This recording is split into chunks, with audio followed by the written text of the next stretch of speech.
안녕하세요. 신바람 국어교실의 신바람입니다. 자, 오늘 배울 교재는 한끗 고등국어 통합편 제2단원의 수필 첫 시간입니다. 나무를 배우는 시간인데요. 자, 우리 교재 114쪽입니다. 오늘도 열심히 공부해 주시길 부탁드리면서 그럼 바로 수업을 시작하도록 하겠습니다. 자, 제목이 나무이니까 나무에 대해서 이야기하는데요. 그렇다면 글쓴이가 나무에 대한 어떤 태도를 갖고 있는가를 찾아보시면 좋겠습니다. 그럼 바로 수업을 시작하도록 하죠. 자, 나무는 덕을 지녔다. 나무는 주어진 분수에 만족할 줄 안다. 주어진 분수에 만족할 줄 안다. 자, 이게 어떤 태도죠? 안분지족의 태도죠. 자기가 가지고 있는 것에 족한 줄 알고 만족하는 자세. 나무로 태어난 것을 탓하지 아니하고 왜 여기에 놓이고 저기에 놓이지 않았는가를 말하지 아니한다. 등성이에 서면 햇살이 따사로울까? 골짜기에 내려서면 물이 좋을까요? 새로운 자리를 엿보는 일도 없다. 새로운 자리를 엿보는 일도 없다라는 소리는 욕심을 내지 않는다. 욕심을 내지 않는다라는 거죠. 물과 흙과 태양의 아들로 물과 흙과 태양이 주는 대로 받고 후하고 박함을 말하지 않고 불만족을 말하지 않고 후박과 불만족을 말하지 아니한다. 이웃과 친구의 처지에 눈 떠보는 일도 없다. 이웃, 친구의 처지를 눈 떠보는 일도 없다라는 소리는 부러워하지 않는다.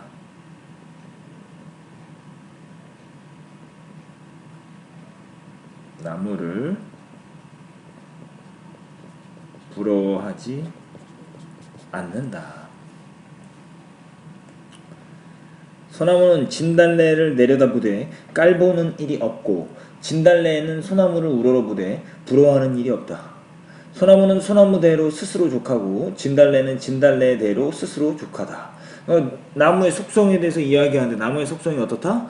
자신의 삶에 만족한다 라는 거예요. 정리 한번 해볼 필요가 있죠. 나무의 속성 1번 자신의 삶에 만족한다.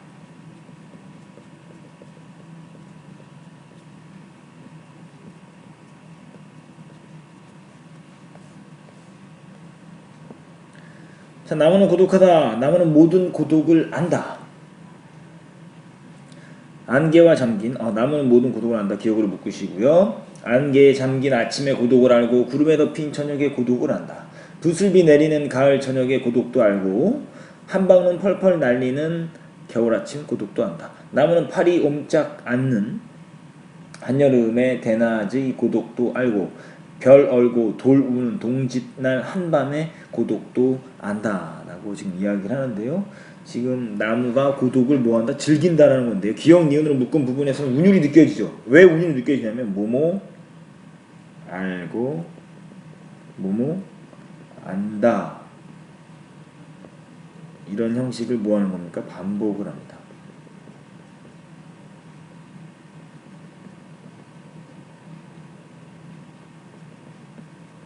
운율감이 느껴진다.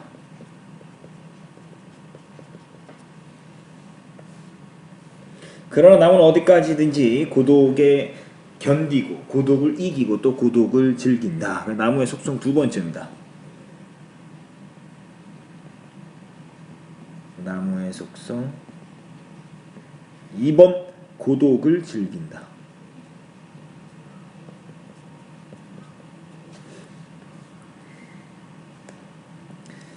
나무에 아주 친구가 없는 것은 아니다. 고독한 존재이긴 하지만 어떻다 친구가 있다라는 거죠. 고독한 존재이지만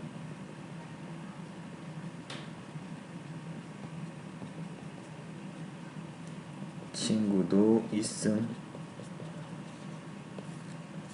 달이 있고 바람이 있고 새가 있다. 달은 기억 때를 어기지 아니하고 찾고 고독한 여름밤을 같이 지내고 가는 의리 있고 다정한 친구다. 웃을 뿐 말이 없으나 이심전심 의사가 잘 소통되고 아주 비위에 맞는 친구다.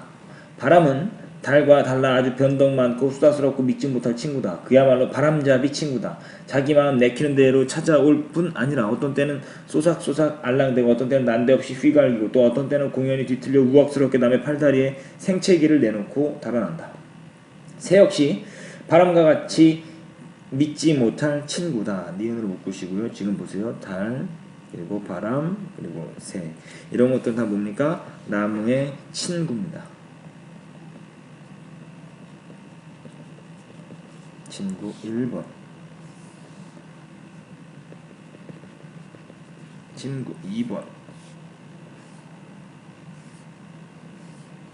새 역시도 나무의 친구 3번. 자, 그럼 이 기역 니은으로 묶은 부분은 뭐를 이야기해 주려고 하는 거냐? 여기에도 운율이 느껴지죠? 어떤 운율? 어머, 친구다. 이것이 반복으로 어떻게 된다? 운율이 느껴진다라는 거예요.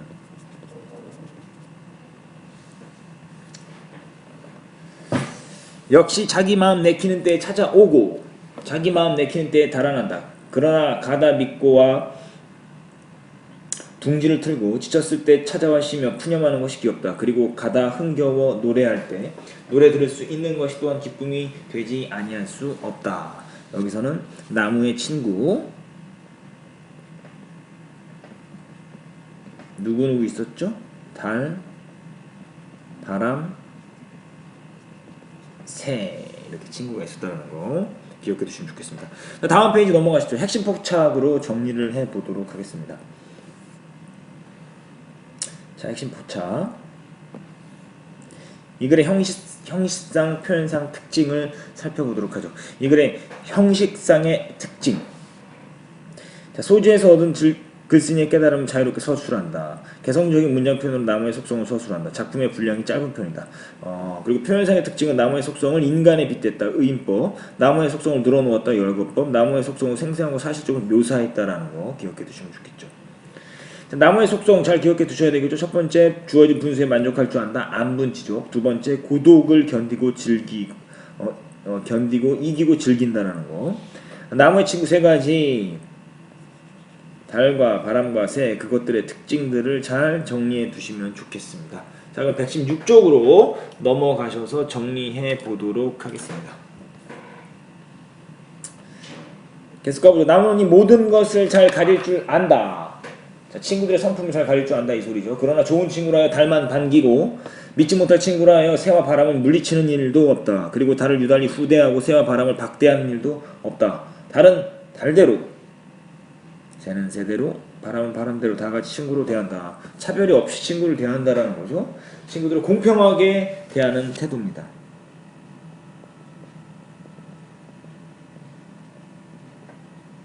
공평하게 대하는 태도. 그리고 친구가 오면 다행으로 생각하고 오지 않는다고 하여 불행해하는 법이 없다. 집착하지 않는다 이 소리죠. 같은 나무, 이웃 나무가 가장 좋은 친구가 되는 것은 두말할 것이 없다. 이웃 나무 친구, 이것도 뭡니까? 나무의 친구 4번이죠.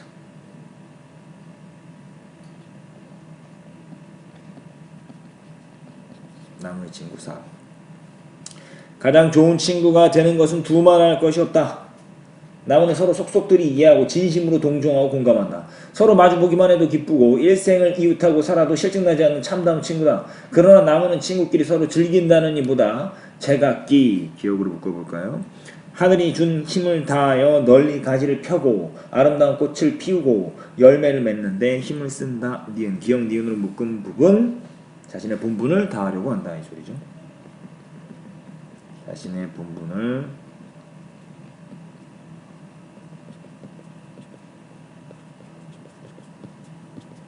한다. 자신의 본분을 다하려고 노력한다 이 소리죠. 그리고 하늘을 우러러 항상 감사하고 찬송하고 묵도하는 것을 일삼는다. 그러게 나무는 언제나 하늘을 향하여 손을 쳐들고 있다. 그리고 온갖 나뭇잎이 우거진 숲을 찾는 사람이 거룩한 전당에 들어선 것처럼 엄숙하고 경건한 마음으로 자연 옷깃을 여미고 우렁찬 찬가에 귀를 기울이게 되는 이유도 여기에 있다. 라 그러면서 나무의 속성 3번을 말하는 겁니다.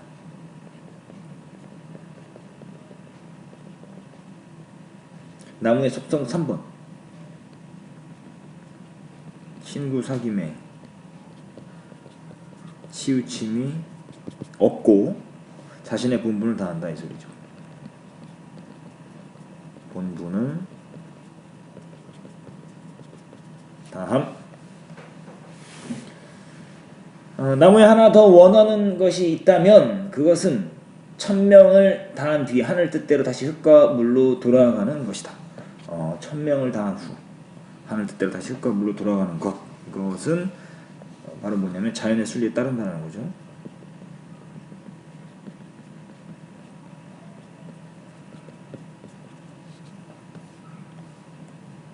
그러나 사람은 가다 장난삼아 칼로 제 이름을 새겨보고 흔히는 자기 쓸 곳 닿는 대로 가지를 쳐가고 송두리째 베어가곤 한다. 나무는 그래도 원망하지 않는다. 나무의 너그러운 태도.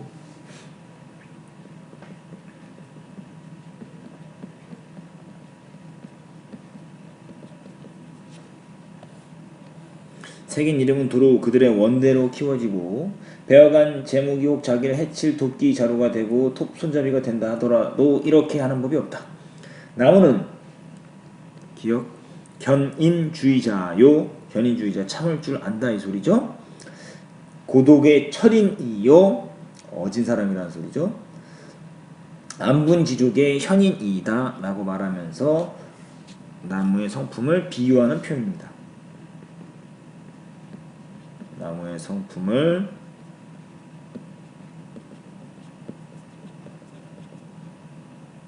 비유했습니다. 불교의 소위 윤회설이 참말이라면 나는 죽어서 나무가 되고 싶다 라고 말하면서 나무의 속성 4번 속성 4번 자연의 순리에 따르며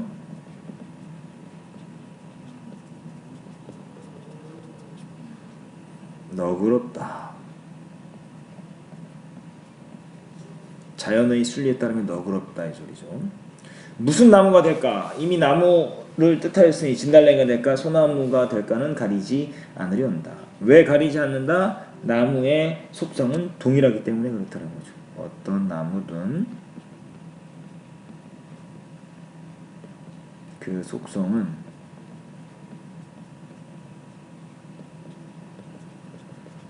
동일하기 때문에 나무처럼 살고 싶은 소망을 지금 이야기를 하고 있습니다. 다음 페이지 넘어가시면 핵심 포착으로 정리를 해보도록 하겠습니다.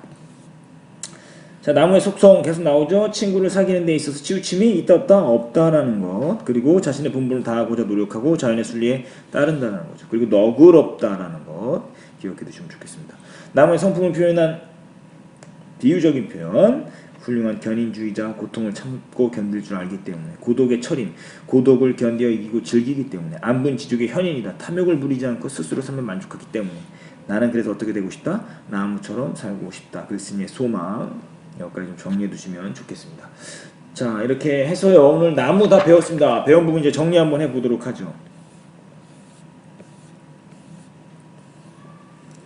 쭉 한번 정리해보는 시간을 갖도록 하겠습니다. 지금 우리가 수필을 배우고 있다라고 그랬죠? 당연히 글의 종류는 뭐가 될까요? 수필이 되겠죠.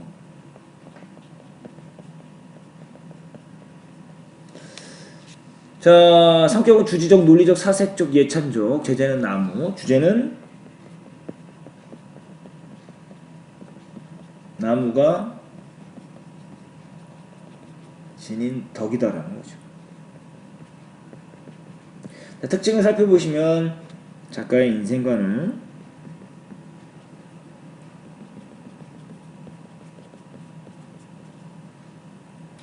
나무의 덕에 비유했다라는 거죠. 작가의 인생관을 나무의 덕에 비유했고, 또 하나는 대상에 대한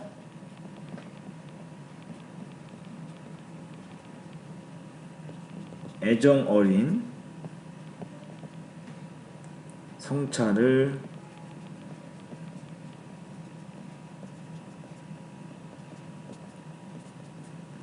아주 담담하고 담입니다. 이게 담담하고 관조적인 어투. 관조적이라는 것은 조용히 차분하게 바라보는 거죠. 객관적인 태도로 관조적인 어투로 형상화했다라는 거 기억해 주시면 좋습니다. 자, 이렇게 해서 오늘 나무 다 배웠습니다. 배운 부분을 오마이노트로 정리하시고요. 관련 문제를 풀어보시는 것이 여러분의 과제입니다. 오늘도 열심히 공부해 주셔서 감사합니다. 그럼 다음 시간에 다시 만나요. 소년이여 야망을 가져라.